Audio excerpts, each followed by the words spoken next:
allegiance to the flag of the United States of America and to the republic for which it stands, one nation, under God, indivisible, with liberty and justice for all. Roll call, please. Bunton? Present. Campbell? Here. Dempsey? Here. Hill? Here. Crop? Here. Menson? Here. Announcements, acknowledgements, communications, and reports. And this evening, we have a presentation of the 2015 fiscal year and audit report by Plant Moran. So I'm going to turn it over. All right. Good evening. My name is Dave Harrington. I'm the audit partner from Plant Moran that oversees the audit of the city of Mount Clemens, and we're here tonight with Ken Merrow to present the results of the June 30, 2015 audit for the city. And what I'd like to start off with is our opinion, which is what we report out to the commission and to the public. The results of the audit. The city this year again received the best opinion you can get from your auditors, which is it's called unmodified, which means the information included on the audit and that will be on the state website in the next couple of days is an accurate account of the financial condition for the city at June 30th, 2015. And in lieu of going through the 75-page audit, we put together a slide presentation of the financial highlights, which we'll be walking through for everyone this evening. At the end of the presentation, if you have any questions relative to the audit, the financial presentation, or our report to management, happy to entertain questions at that time. So with that, I'll switch over to the first slide, which is a synopsis. Ken, why don't you slide out of the way so the public can sort of kind of tall. Is a 3-year comparison of the general fund revenue, its main operating fund of the city. That's where public safety and number of general government occurs and different activities. So it's the main spending fund of the city. So this is a general fund revenue comparison for the previous 3 years from 2013 to 2015, again, the 12-month activity. We broke it out into the major components of revenue. The top component there, which looks a little orange, is the property tax revenue, which if you go to the column on the far right, we had $8.78 million worth of revenue, and approximately half of that is in property taxes. And now if you see that trend from 2013 to 2015, it was a decrease from the previous year in total property tax revenue for the general fund, which was reflective of the decrease in the taxable value that the city had on its property. The next line of revenue, the second highest revenue source, is the $2 million from state and federal, state shared revenue and federal grants. We saw an increase there due in most part due to some additional federal grants in the current year. And then the third largest revenue source, which is the one on the bottom, you can see for 2 years in a row is the exact same number. In 2015, it went up to $1.6 million, and that increase was due almost entirely to fees from the county project redoing the county buildings and all the construction going on relative to that. So that parlayed into about a $400,000 increase in general fund revenue for 2015. The next page is the opposite side, so that's our revenue for the year. This will be the expenditures for the 3 previous years, 13, 14, and 15, the general fund, again broken out by the major categories. In the city, the largest component of spending in the general fund each of those years is public safety, which, as we know, would be the contract with the county and then the fire services, fire department. And so that had a slight increase from 14 and ended up at $4.5 million. The second largest expenditure, it would be insurance and pension, and we saw that go from 1.7 million to a little over, or almost 2.1 million. So a pretty large increase from one year to the next. That's pension costs and obviously a legacy cost relative to insurance for active and retirees. And then the third largest expenditure is the running of the general government, which again this year was almost the same as last year and a decrease from 13. So total expenditures in 2015, that third column, was $9.5 million.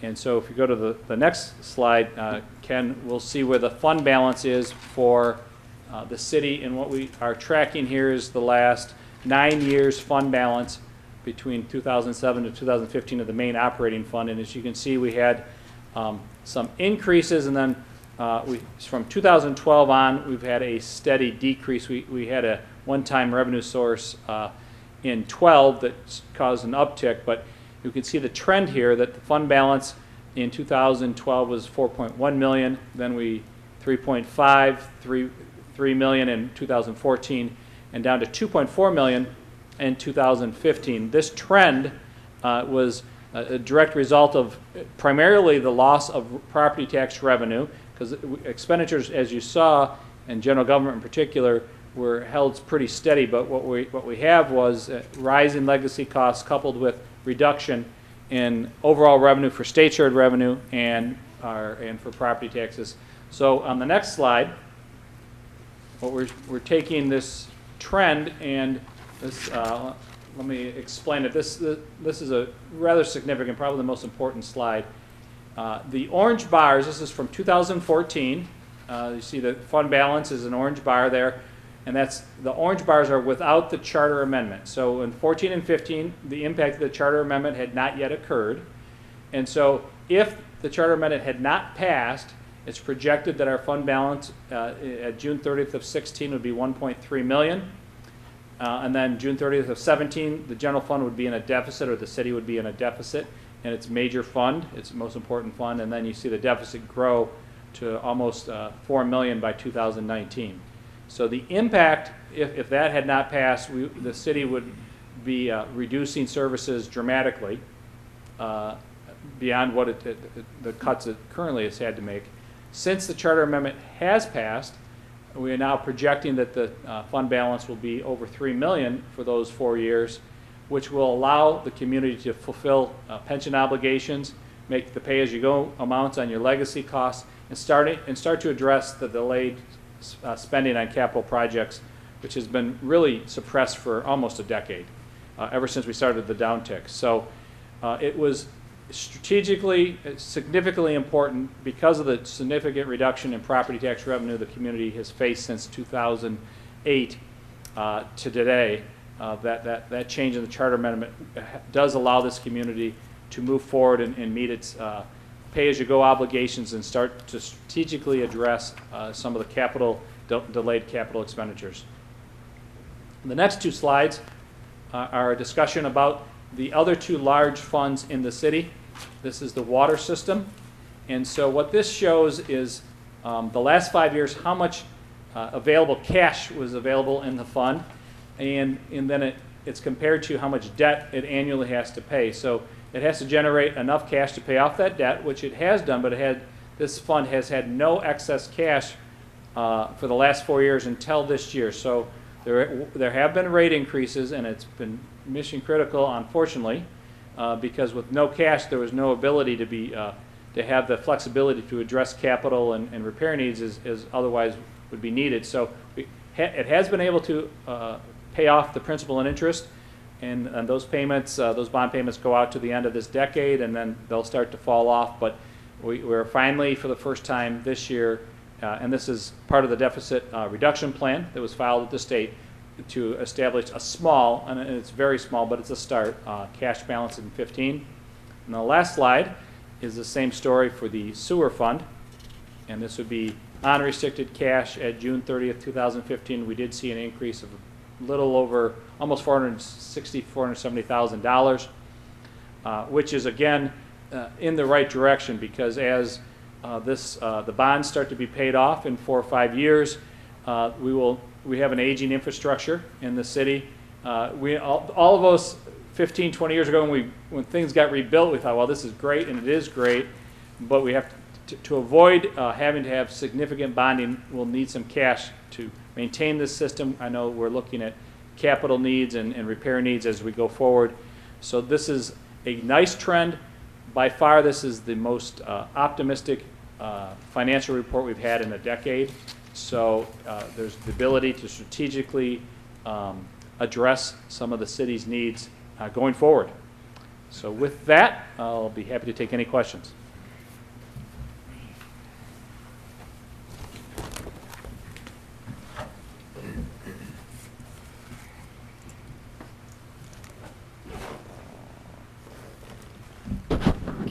Do we have any questions? Do you want me to go through the rest of my tabs? No. No. Just so you know. Contact. Just so you know, we did have a meeting before this. No, I'm good. Okay. And I'm dead again. Here am I. All right. Do we have any other announcements? I do. First, real quick, just thank you from the finance staff and everybody that worked with the Plant Moran. They were great to work with, as always. We appreciate your expertise that you bring to the table to make sure that things are happening in a proper way financially for the city. I'm speaking for Marilyn DeLugie and her staff and expressing our appreciation. They were kind enough to say that we were very cooperative as well. We feel it's a very cooperative, beneficial partnership for the city. We appreciate the work of Mr. Harrington and everybody at Plant Moran. And we appreciate the privilege to serve the city. And I know Marilyn's sad that it's her last audit. Right. Yeah.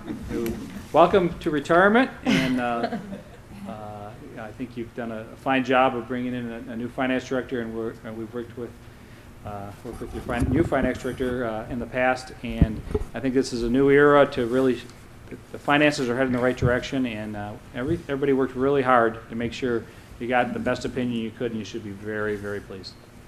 Well, thank you so much. Thank We you. appreciate it. Okay. Do you have any announcements, Lisa? No, none? Okay. Adoption of the agenda. I move to adopt the agenda as presented. Support. Roll call, please. Bunton, Yes. Campbell, Yes. Dempsey, Yes. Hill, Yes. Crop. Yes. Menzer. Yes. Okay, public participation, this is the time you may address this body. All we ask is that you give us your name, residential address, and you adhere to our 3-minute rule. So the mic is open, please come.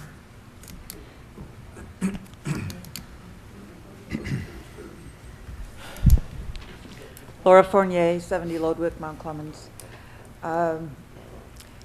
At the last commission meeting, there were several comments made about not putting the leaves in the street or blowing them into the street or having your contractors, and I agree with that.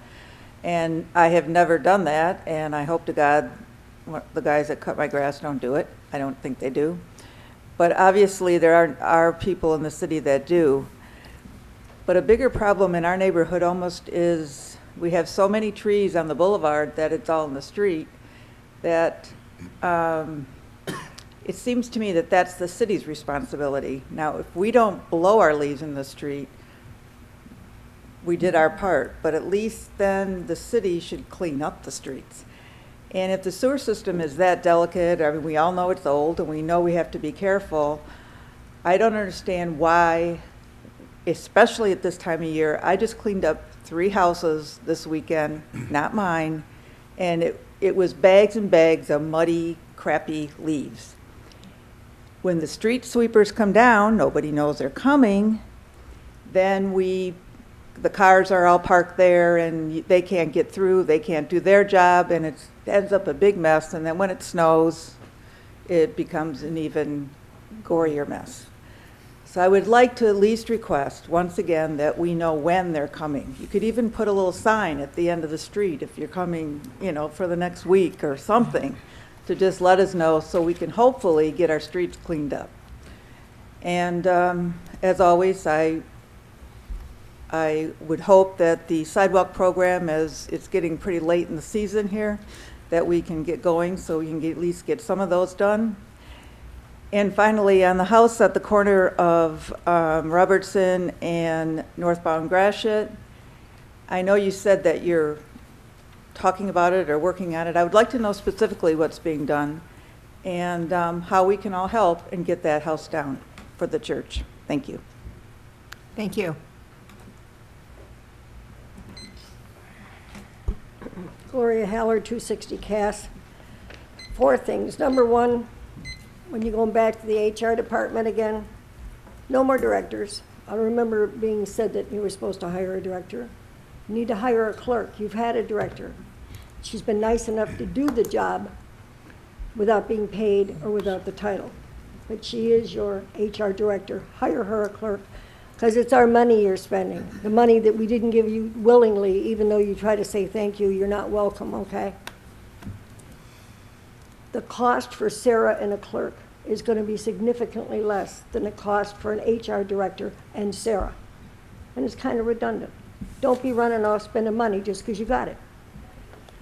Number two, I'm glad the 350 Church backed off. What gall? Company in good shape coming here looking for a handout?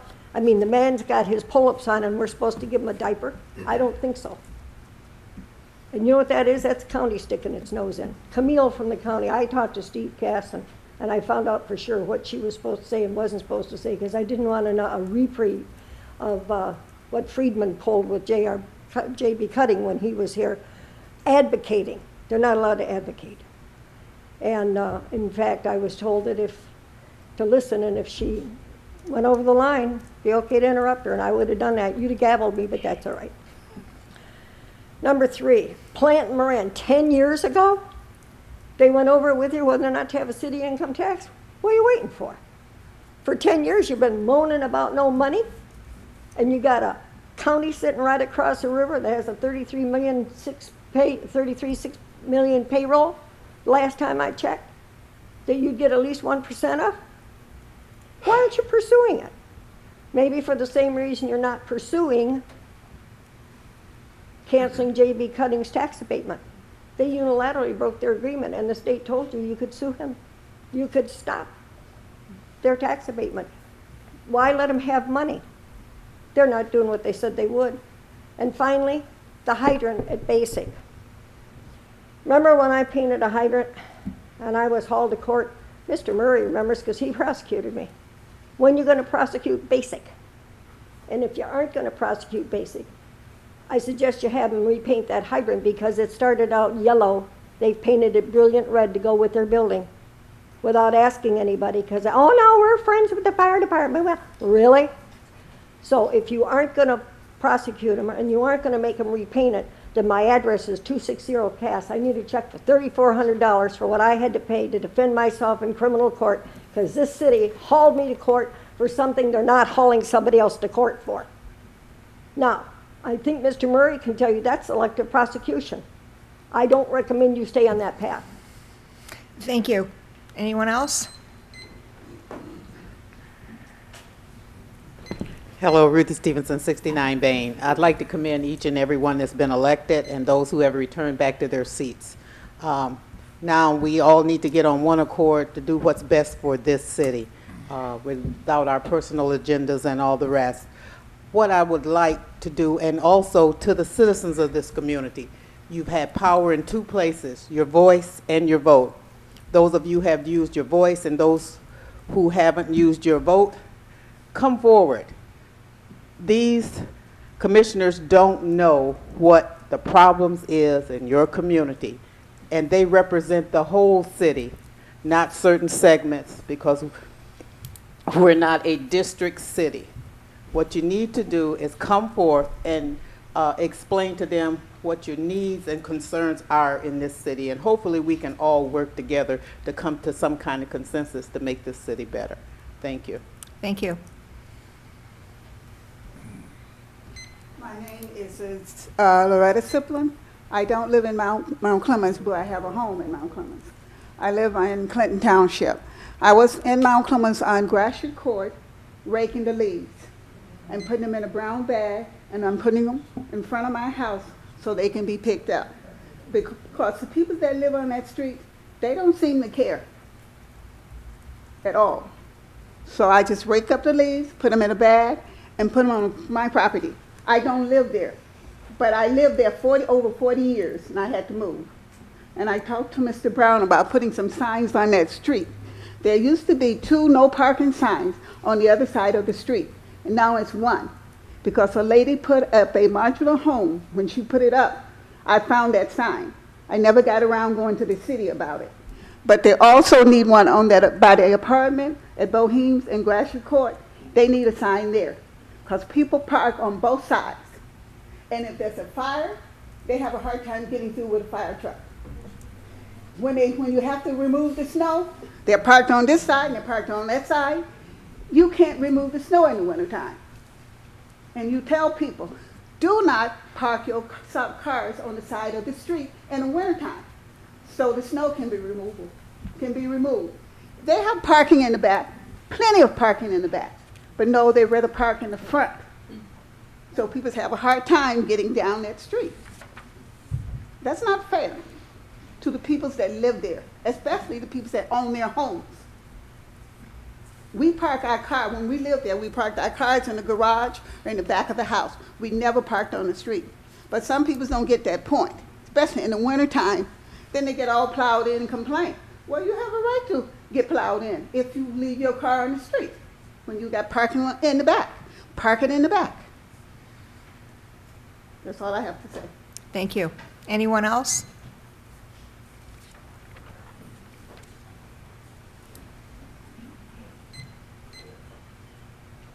Yes, my name is Jimmy Dixon, 94 Park. On Howard and Park, I have a street light that's out, and there's a whole lot of traffic coming through at night. And I would like if the city would have someone to put a light up. And also my next concern, on Jones Street coming from Walnut, they just putting Band-Aids on the street. It's so rough. I hate to go down the street riding in my car. And also on Euclid, the same thing. Last year they brought all that equipment out to do just 2 blocks and left 2 blocks undone. I don't know why you would spend that kind of money to have all that equipment to come out and just do 2 blocks when you could have finished the other 2 blocks and been done with the whole thing. So they said they was going to come out this year, but they didn't. So we hate to ride in our brand new car going down that street, and you need a bulldozer to go down right. That's all I have to say. Thank you. Thank you. Anyone else?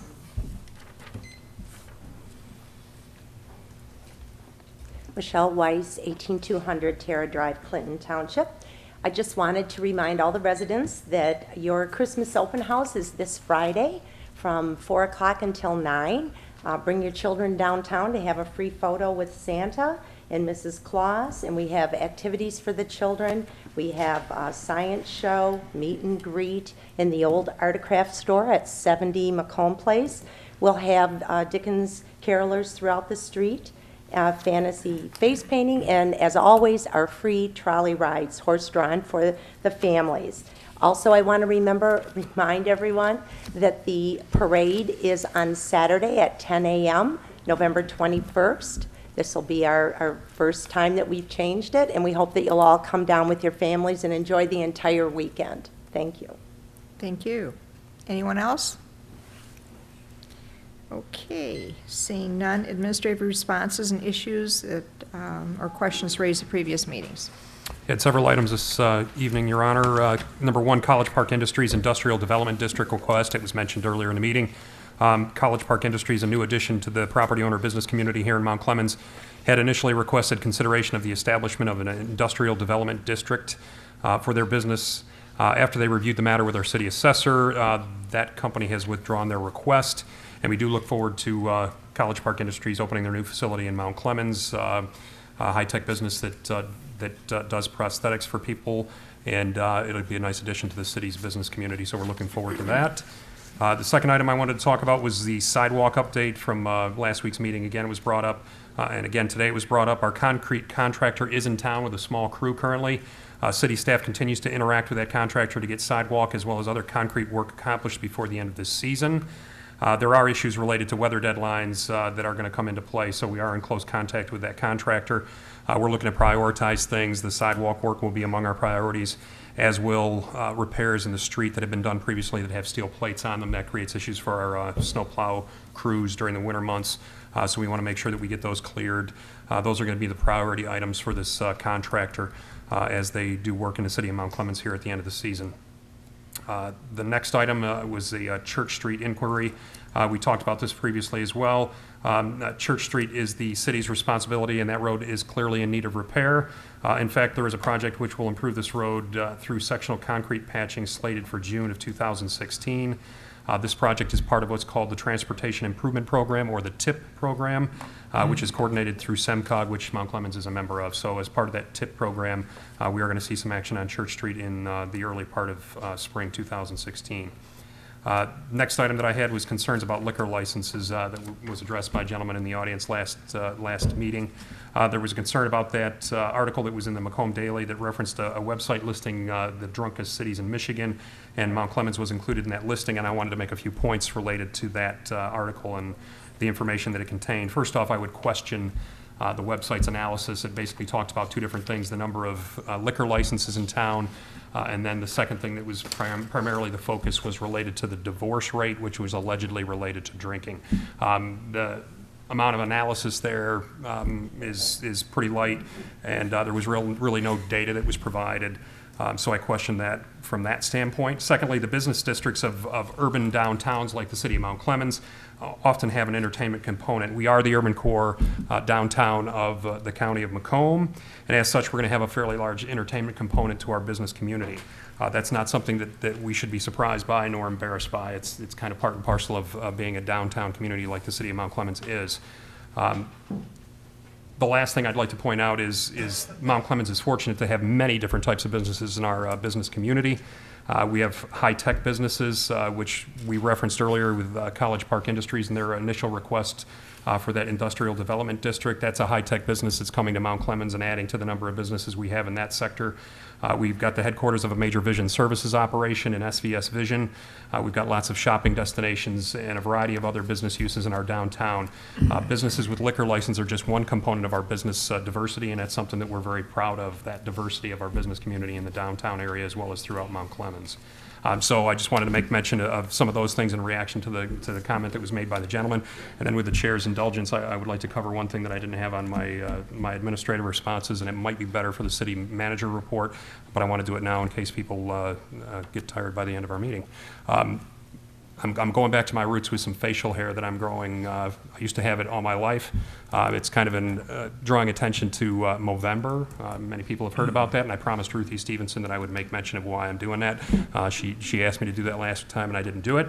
Movember, men grow facial hair during the month to draw attention to the fact that men tend to not take care of their health. They tend not to go see their doctors. They tend not to get health screenings that they should to prevent things like prostate cancer, testicular cancer, and a variety of other health ills that men might have that might go undiagnosed if they don't see their doctor. So the idea is to raise awareness for men's health and encourage men like myself, if you've got brothers, if you've got husbands, if you've got nephews in your life, encourage them to go see a doctor and get health screenings taken care of so they have a better chance at keeping their health and staying around for a long time with the people in their life that are important to them. So that's the reason for the goatee that I'm trying to grow here in November. So I just wanted to mention that. Thank you. What's your reason, Jeff? It's hunting season. It's hunting season. Okay, thank you. Thank you. Approve of the minutes. Or do we have any questions for the city manager?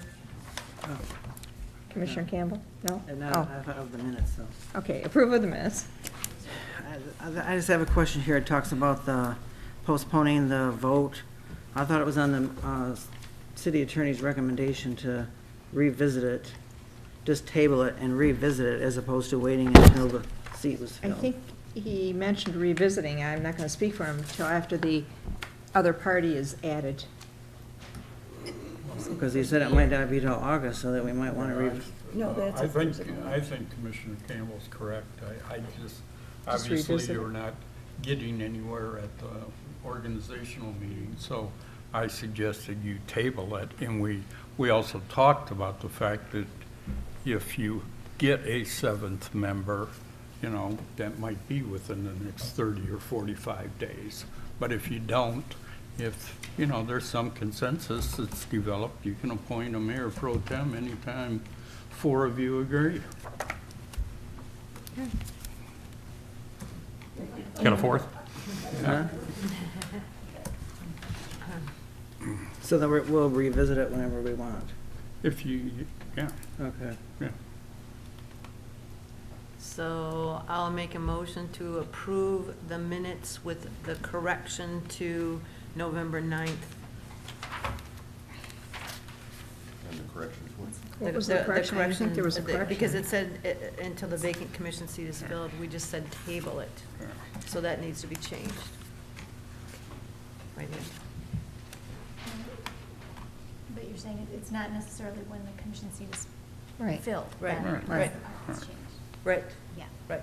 So I make a motion to approve the minutes with that. Second. Roll call. Campbell. Yes. Dempsey. Yes. Hill. Yes. Crab. Yes. Menzer. Yes. Clinton. Yes. Okay, general business, 9A, discussion of the city commission vacancy. Just right on time.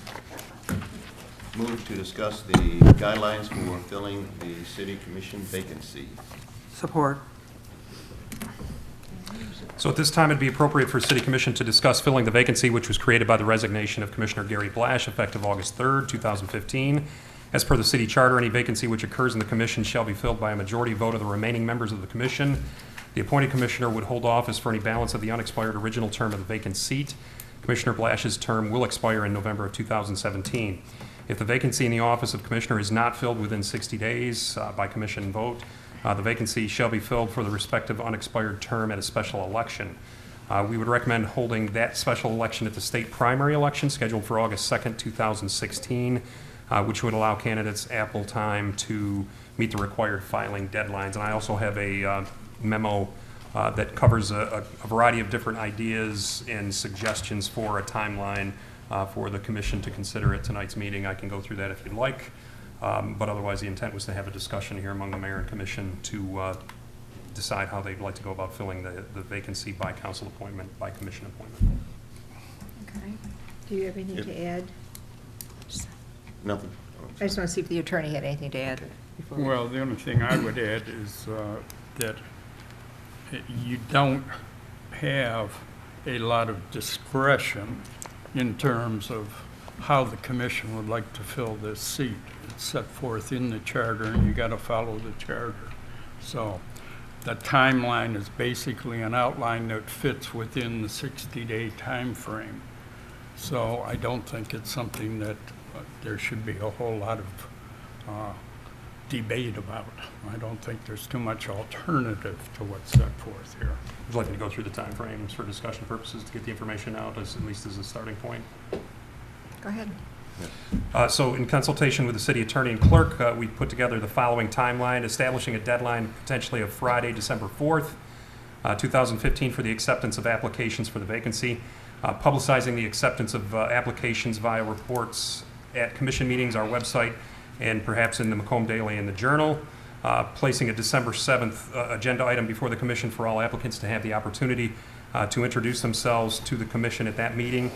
This would also be covered in the website information as well as by the clerk's office or anybody who calls in case somebody comes in at the 11th hour, so to speak, just before the December 7th meeting.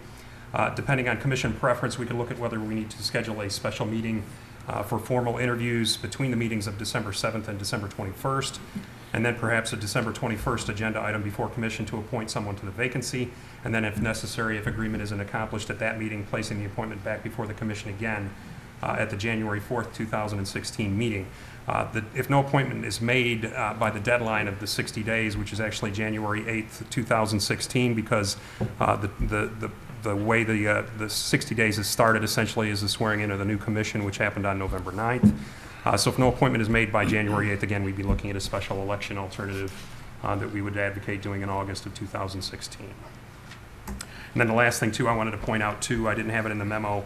The mayor and commission should decide about what kind of a time frame they would like to put on any appointment that they would make. In the past, the MO has been if you were to vote at the December 21st meeting, somebody could be sworn in as early as that December 21st meeting. It's city administration's preference that would be, if it were handled at the December 21st meeting, from an appointment standpoint, that we would like to have it made effective at the first meeting in January, which would still be before the January 8th deadline, which would allow the city clerk to get some I's dotted and T's crossed in terms of paperwork and getting somebody lined up to handle the swearing in an appropriate fashion and those kind of things. So that's one more thing that I wanted to add to the memo that I had presented for your consideration. Commissioner Pratt? I just had a question about why does the date of November 8th start the time ticking? I mean, why isn't it, Because the charter spells out that the commission, all terms of the commission shall commence at 8 p.m. At the then prevailing local time on the Monday next following the regular city election at which they were selected. So this commission their term started last Monday. Okay, And so, to put a finer point on that too, the city attorney had issued his information on the fact that the sitting commission couldn't really appoint anybody at that point in time, so that sitting commission was still in play up until this November 9th, and that's why that date is the day the 60 days commences. Is that yeah, I'm just processing, correct? Commissioner Mensah?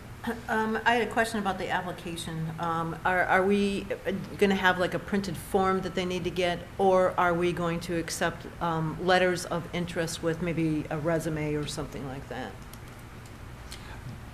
There's no form that's in existence, so we would advocate that it would be the latter, where you just submit a letter of interest with the resume or any other information that a prospective applicant would like to provide on themselves for the mayor and commission to have for consideration.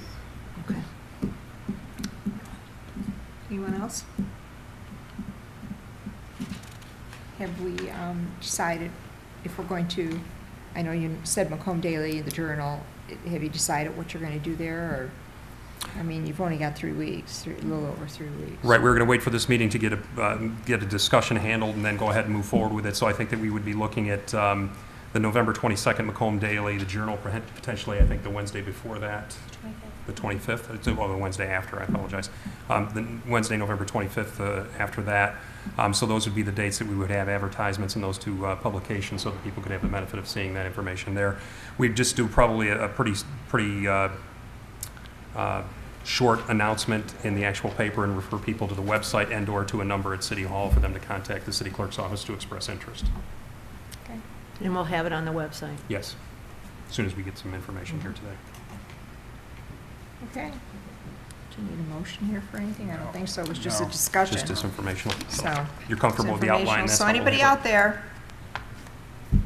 it's open now. Turn in your resumes, turn in your requests. So again, a letter of interest, resume would Whatever. suffice. Whatever is easiest for you. Tell us a little bit about yourself. So. Thank you. Okay, 9B, request approval to enter into an agreement with the Simple Adventures LLC for the use of the city premises for the purpose of paddle sport rentals. Need a motion? Move to, which one is it now? Okay. Move to approve to enter into an agreement with Simple Adventures LLC for the use of city premises for the purpose of paddle boat or paddle sport rentals. Do you have a second? Support. Okay. So on October 27th, 2015, the Harbor Commission made a recommendation that the city should enter into a concession agreement with Simple Adventures LLC. The enclosed concession agreement would run from January 1st, 2016 through December 31st, 2016 in lieu of rental paid to the city. The contractor would be responsible for any maintenance and cleaning of restrooms at the boathouse, subject to review and approval by the city. This agreement can be terminated by either party with 30 days written notice. Commissioner Hill. Is this the same group that we've had a previous agreement with? No, it is not. It's a new group. They've got good connections with other cities in the area, like Clinton Township. That was kind of an issue in the past. They've got good relationships there. It's a pretty well-known company that's made a good impression on Brian Tingley. Brian can offer some more information if he would like. But it's a new company that would be doing business in Mount Clemens. They also do a lot of business with communities along Lake St. Clair. They have relationships with New Baltimore, Grosse Pointe Farms, I believe. So we're really excited about this company. I think they have a vision for how they want to have operate it, and they really want to interact with the downtown businesses and really market that connection. And that's something we really didn't get with the other vendors. So we are really excited about it. Thank you. The prior company, just for your information, Clinton River Canoe, they sent us a 30-day notice that they did not want to continue. And that was in June of this year.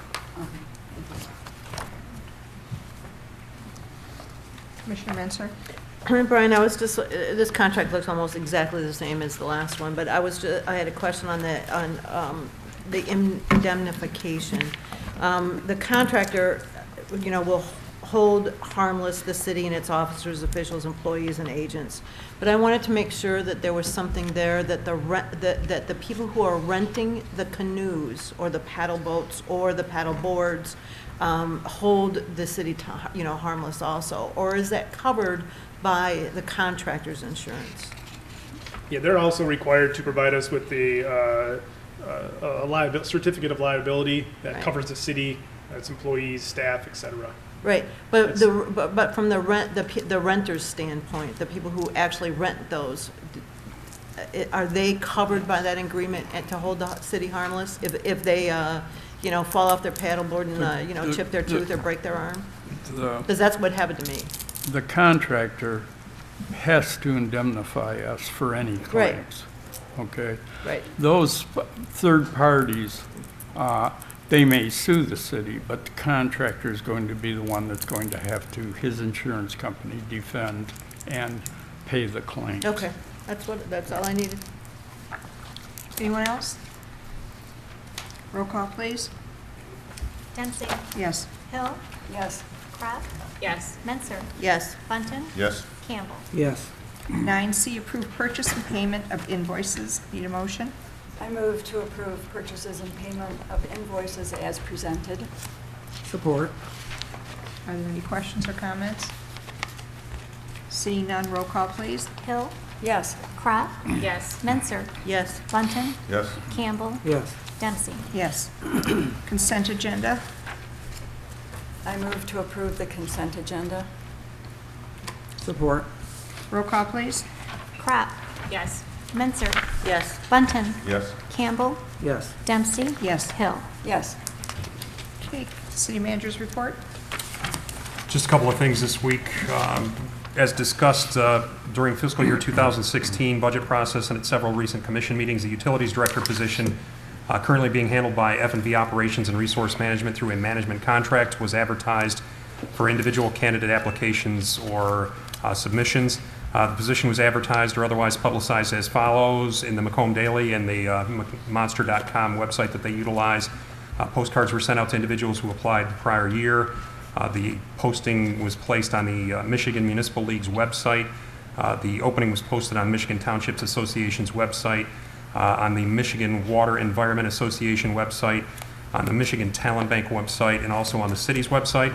Also, information was posted at City Hall, and also information was distributed to all city departments via interoffice mail. This position was last posted and advertised in April 2014. We had a bit of a limited response at that time, and because of that, we decided to change the upper end of the compensation range by increasing it by $12,000 on the current posting as well in comparison to that 2014 posting. The current posting period recently expired on November 6, 2015, and we did not receive any applications from internal or external candidates for this position. The second item I wanted to talk about was the city drop box.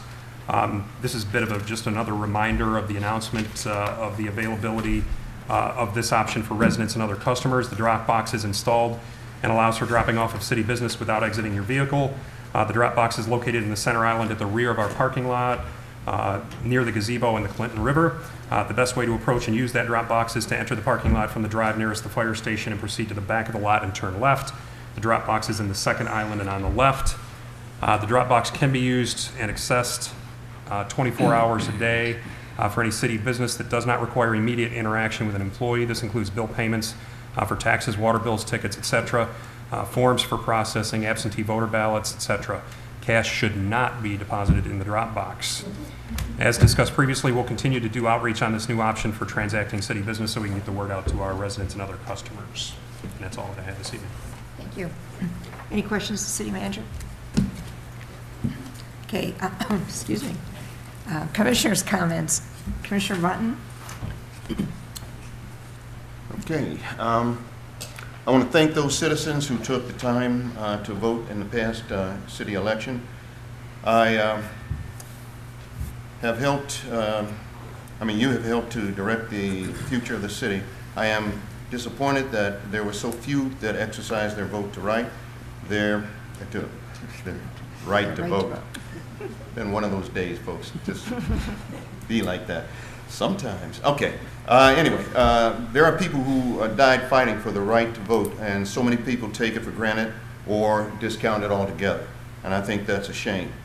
It is a shame that only 16.65% of the citizens of Mount Clemens bothered to cast their vote in this election. Remember, positive change for the city of Mount Clemens begins with you.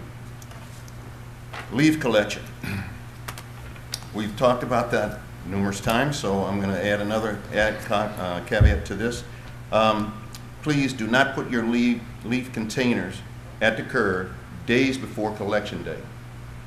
Strong winds blow the containers over, spilling the leaves into the streets, onto other people's property, and into the aged sewer system. So putting those bags out, putting the cans out early, days before, in fact, your collection is not a good idea. In fact, there is also a violation of city ordinance, and you could be cited for such. Remember to thank military veterans throughout the month and throughout the year. They are very deserving of your thanks. Remember those of you who can, please pray for the victims and families of the victims of the terror attack in Paris, France. We are lucky to live in a country where this has not happened but on a few occasions. So we need to pray for them and pray that people can come to a better way of handling their disagreements. I'd like to thank College Park for their College Park Industries for their retraction of their request for assistance. I think that they're going to be an asset to our community, and we welcome them. I'm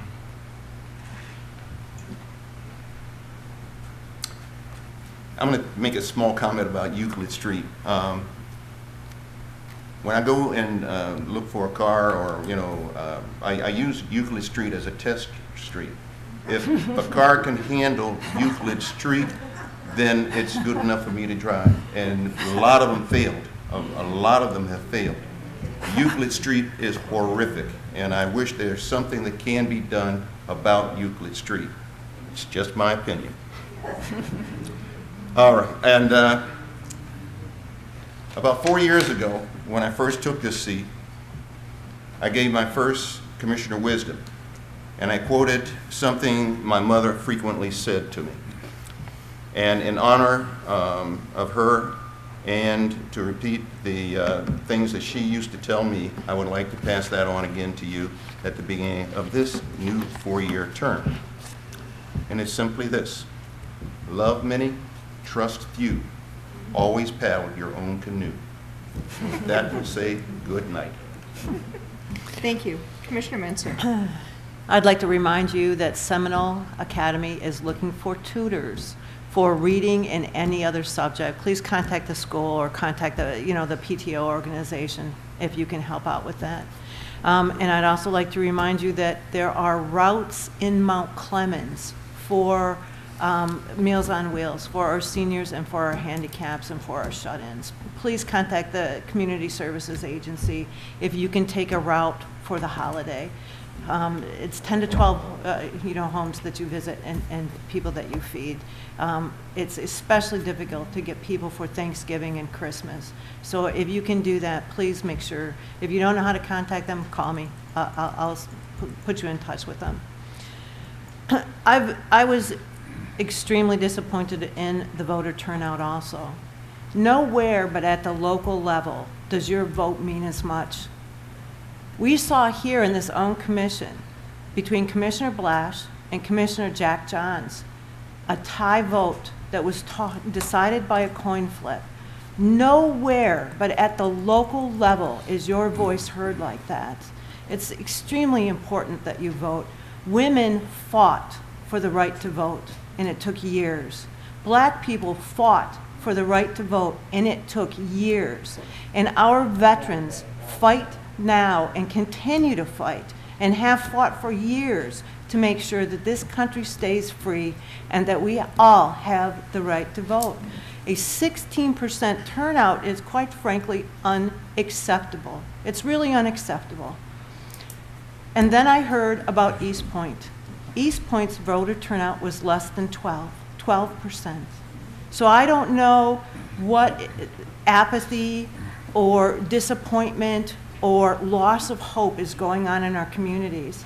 But if you want to talk about it, please give me a call, because it is extremely upsetting to me that these few people are exercising their right to vote when we have fought so hard to maintain a free country.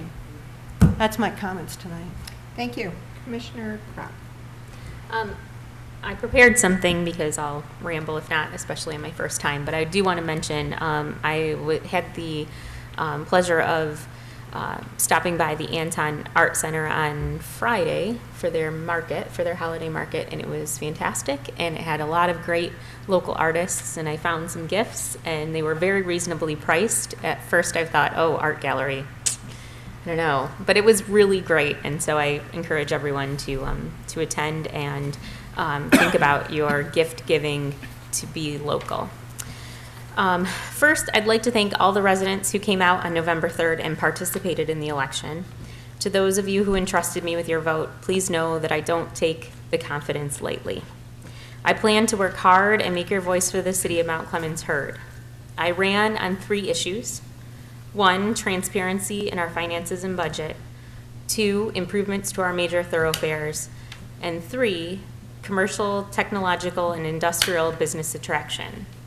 You can count on me to work tirelessly on all 3 issues, as well as trying my hardest to make sound decisions during my tenure on the commission. I agree with Mayor Dempsey, who was quoted in last week's Journal newspaper as saying, we have to build a commission that's going to work together. And if we don't work together, we're not going to get anything accomplished. I look forward to her leadership in bringing all of us together and extend an offer to help with that feat in any way that I can. I do understand that we all come to the table with perceptions and our own opinions. As one of the 6 commissioners, I know it's my duty to put aside personal differences and work together for what is right and good for the city. Many people have asked me why I ran for the city commission. Many. It's simple. I have a personal agenda. My agenda is to make Mount Clemens a thriving economic hotspot, a beautiful leisure destination with great neighborhoods to live in. There are so many reasons my family and I are proud to live and work in Mount Clemens. And I believe wholeheartedly that we can implement some of those innovative ideas that members of this commission, myself, and residents that I've had the pleasure of meeting. And I believe we can implement those ideas and position our city to have an incredible comeback. And that's all I have for tonight. Thank you. Commissioner Hill. Well, first, I want to welcome Laura Kropp to the City Commission. Thanks. And congratulations to Mayor Barb Dempsey, Roger Bunton, and Ron Campbell for being reelected. Hopefully, we will all have a cooperative and productive relationship and do great things for the city of Mount Clemens. Once again, Plant Moran has done a thorough job of presenting the audit. If anyone is interested in understanding how the finances of the city work and the challenges we face, it would be worth your time to spend some time studying this document. We got a summary tonight, but this tells the whole story right here. And it took a lot of time to go through it, but it reminded me of some of the issues that we have dealt with the last few years. Next, I have been interested in reading the recent news reports about the water crisis in Flint. The reports of the damage done by using improperly treated water from the Flint River is interesting and sad on 2 levels. First, this is an example of what can happen with an emergency financial manager. Second, it points to the valuable resource we have here with our own water department and shows how important it is that it be well managed, which I believe it is. Lastly, after this coming weekend, when the downtown Christmas open house and the Santa parade will have come and gone, there will be another seasonal event you will not want to miss. The Christmas Walk, sponsored by the Bath City Association. It will be held Thursday, December 10th, and will give people an opportunity to visit homes on a beautiful Mount Clemens street. You will be able to go inside 7 homes to view their holiday decorations and perhaps learn some of their family traditions for celebrating the season. Tickets are now on sale at the Mount Clemens Public Library for $18. Buses will transport people to the street from the Family Life Center of the Presbyterian Church and will return people to that location when they have completed the walk. There are a limited number of tickets available, so be sure to buy early. Thank you, have a good evening and a great week. Thank you. Commissioner Campbell. Yeah, I would just like to say that tonight was the first night in 8 years of my being on the commission that there was actually good news with regards to the financial stability of the city. It was through very strategic planning on the part of the commission, our administration, city employees, and the voters that we now, for the first time in 8 years that I've been here, see light at the end of the tunnel with regards to our finances. I agree with the comments from the resident about the sign at the end of the street. I remember last year with regards to, for leaf sweeping, we had an early snow. The cars were there, and then they couldn't get the street sweeper through, and everything froze to the street, and it was just a mess for the entire winter. So if we could do something regarding signs when the street sweepers are coming through. Also regarding Mr. Dixon and his question about the streets, if the city manager or somebody could give him an explanation as to what's taking place over there, I think that would help him understand. Also, thank you for the opportunity to serve again. Commissioner Bunton is right. A 16% turnout is abysmal.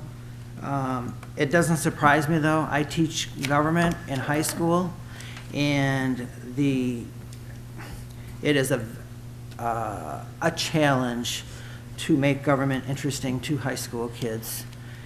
So I hope I'm doing a good job and that they will go out and vote at some point, but it didn't surprise me because most high school kids aren't even interested, even though most of the things that are passed affect them more than anybody else. So that's it. Thank you. Thank you. Just a reminder that yard waste collection ends December 4th. So please keep that in mind. That's the last time you can put out your yard waste is December 4th. So if anything gets put out after that, you have to haul it back and use it for mulch or whatever, but you can't put it out after that. I just want to say Marilyn DeLugie is retiring. And I have worked with Marilyn for many years, being on the commission and as the mayor. And I want to thank her for the years of service. Marilyn has worked in the finance department when things were good years ago, and when things got really bad, and it was difficult. It was a very difficult job in the finance department. So I just want to wish her all the best in her retirement. And thank you so much for your years of service to this city.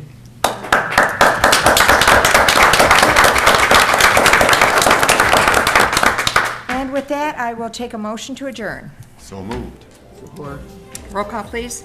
Menser. Yes. Bunton. Yes. Campbell. Yes. Dempsey. Yes. Hill. Yes. Crop. Meeting adjourned.